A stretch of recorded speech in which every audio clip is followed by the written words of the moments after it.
Hi guys, and welcome to the tutorial. Today I will be showing you how I like to work a knitted lateral braid. This stitch can be found in my new Sweet Pie Socks pattern. To work this stitch, you first need to increase one stitch at the beginning of your round, and then you knit through the back loop of the second stitch on your left hand needle, knit through the first stitch on the left hand needle, and then you will have 2 stitches on your right hand needle. You slip the last work stitch from the right hand needle back to the left hand needle, and then you continue to knit through the back loop of the second stitch, knit through the front loop of the first stitch, and then slip the last work stitch back to the left hand needle. So I'll show you what that looks like. So first off, we need to cast on a stitch. I like to use the knitted method. So pretending as if I'm going to knit this first stitch, wrap the yarn around the needle, and then when you're about to slip the stitch from your left hand needle and you got your new loop on your right hand needle, you actually place this new loop on your left hand needle so that you have created a new stitch. Okay, and then I need to knit through the back loop of the second stitch on the left hand needle. So what was originally the first stitch on the left hand needle is now the second stitch, and then this newly created stitch is the first stitch. So knit through the back loop of the second stitch.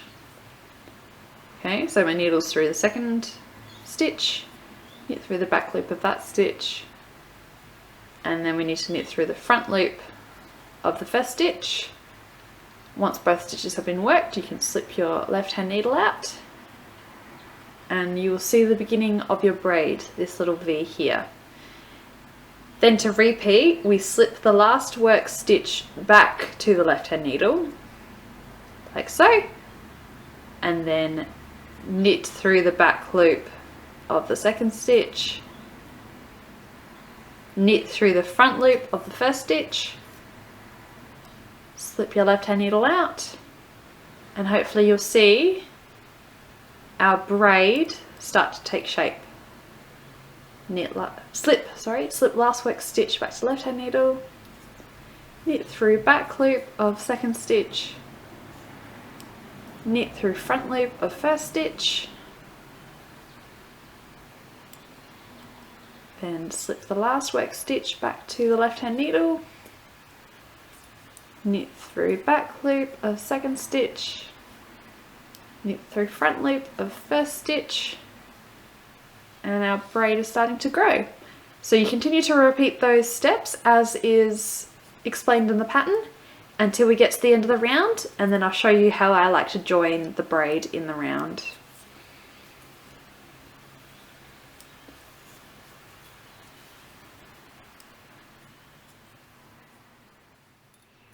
Okay, so I've finished working my braid in the round, and you'll see that this is what it looks like. It creates a very pretty row of perpendicular V stitches to the rest of my knitting.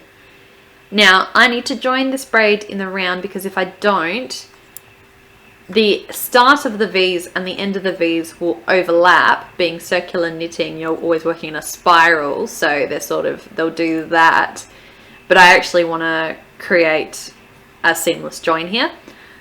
So how I like to do that is by basically working an extra braid, picking up an extra stitch from the start of the round, working an extra braid stitch into that, and then because I've increased a stitch by picking up a new one, I need to work a decrease. So I'll give you the written instructions for that to make it a bit clearer. So you pick up both strands of the first braid stitch with the left hand needle from top to bottom, slip the last work stitch from the right hand to left hand needle, knit through the back loop of the braid strands together on the left hand needle, knit the first stitch, and then with the 2 stitches you'll have on the right hand needle, you pass the second to last stitch on the right hand needle over the last to decrease. So the point where my knitting starts to change direction is what I like to call my first braid stitch.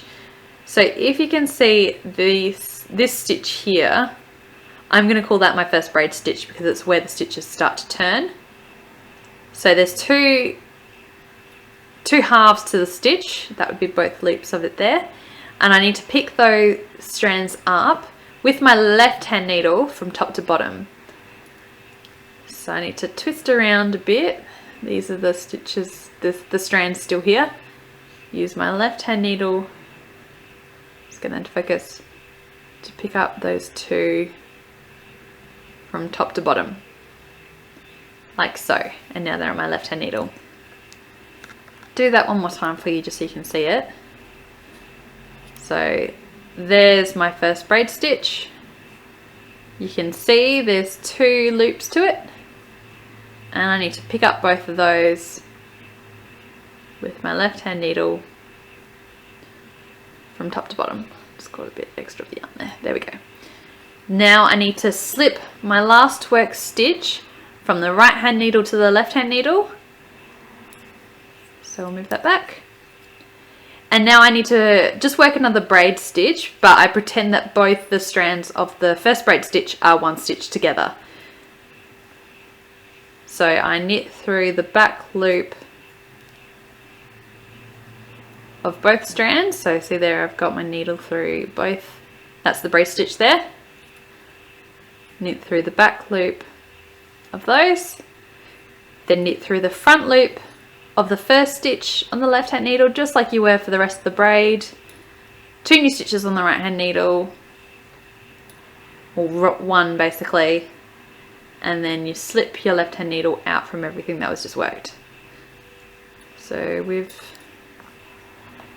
joined the braid together, and then I want to decrease 1 stitch because I don't want that extra stitch in my knitting that I just increased by picking up an extra one in that first braid stitch.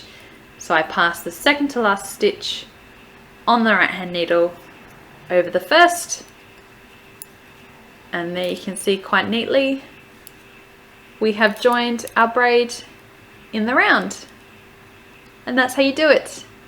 Thank you so much for watching. See you next time.